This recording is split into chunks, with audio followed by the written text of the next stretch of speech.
Молда Мұса атындағы жалпы орта мектебінің 4-ші А сынып оқушысы Ахмет Мағжан. Әмір Әлім Әсетұлы тәуелсіздік тұғыры. Тәуелсіздік бұл менің бостандығым, 16 желтоқсан туысқан күнім. Ұрпақ көрсін еркіндікті деп күрескен, 6 алаштың баласы қосқан үнін. Тәуелсіздік бұл менің қазақтығым, келді кеше аңсаған азаттығым.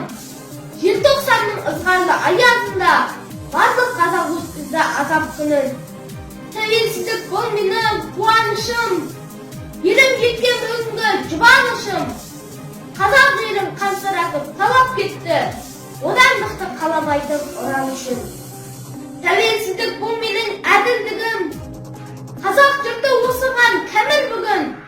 Тәуелсізбін деп мәңгіге жырлап едім, көкке қара кәдімдігім.